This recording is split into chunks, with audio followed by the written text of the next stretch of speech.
श्रमण नागसेन और महाराज नागधीराज की आगे बातचीत चल रही थी। आगे श्रमण नागसेन बोले, राजन यह घास देखो। महाराज अब वर्षा ऋतु शुरू हो चुकी है, इसलिए यह घास आज हरी दिखाई दे रही है, मानो इसका अभी जन्म हुआ हो। फिर सर्दी आएगी, ये थोड़ा वृद्ध हो जाएगा और गर्मी में यह बूढ़ा हो जाएगा और इस घास का मृत्यु करीब आएगी क्योंकि उसकी उम्र हो जाएगी। लेकिन यह घास अपनी मृत्यु से पहले कुछ बीज तैयार कर लेता है और फिर जब वर्षा ऋतु आती है तो यह फिर से जन्म लेता है। यह एक प्रकृति का चक्र है। राजन, इस चक्र से कोई भी जीव मुक्त नहीं हुआ है और यही सबसे बड़ी वेदना है। जन्म और मृत्यु के इस चक्र से कोई भी नहीं बच सका है। राजन, मुझे बताओ, अब इन बीजों से नया घास उग रहा है, तो क्या यह घास का पुनर्जन्म हुआ है? नहीं श्रमण नागसेन, ऐसा नहीं कहा जा सकता। यह घास बस उसी घास जैसा दिखता है, महाराज नागधीराज ने कहा। आगे श्रमण नागसेन बोले, महाराज यह पुनर्जन्म उस घास का नहीं है, उसके गुणधर्म का है, जो निसर्ग का एक नियम जैसे कि आम के पेड़ पर आम ही आते हैं।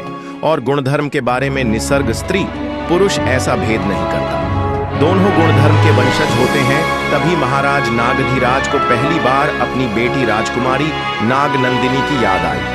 तब अचानक से एक बाण महाराज की ओर आया, लेकिन श्रमण नागसेन ने महाराज नागधीराज को सावधान किया और बाण चूक गया। महाराज मरते मरते बच गए। सेना नायक जोर से बोले, महाराज हमला हो गया है।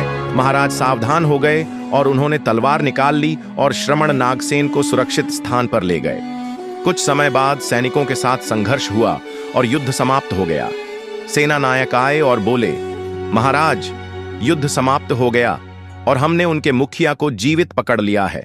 बहुत अच्छा, महाराज ने कहा, उसे जीवित रखना और कल दरबार में पेश करना।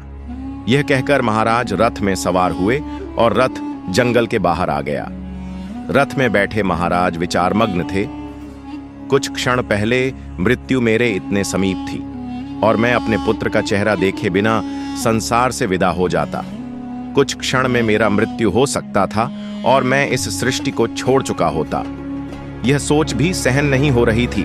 मैं जीवित हूं और सृष्टि में मेरा अस्तित्व अभी भी है। इस विचार ने एक अलग आनंद का अनुभव कराया। फिर उन्होंने आकाश की ओर देखा।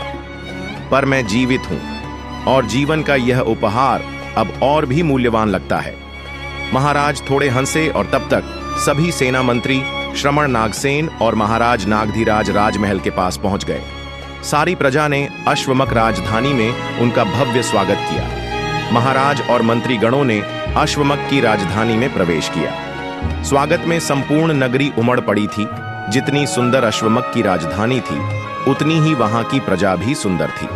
असल में प्रजा सुंदर थी, इसीलिए अश्वमक की राजधानी भी सुंदर लगती थी।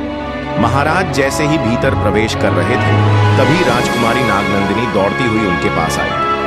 पितामह, राजकुमार आ गया, मेरा छोटा भाई आ गया। सुनते ही महाराज ने राजकुमारी नागनंदिनी को गोद में उठा लिया और स्नेह से उसके सिर पर हाथ फेरा। फिर उन्होंने उसे अपने कंधों पर बैठाया और महल की ओर चल पड़े। तब हर दिशा से गूंज उठा, महाराज नागधीराज की जय, सम्राट नागधीराज की जय, महारानी नागनंदिनी। घोषणा यह पूरे महल में गूंजने लगी।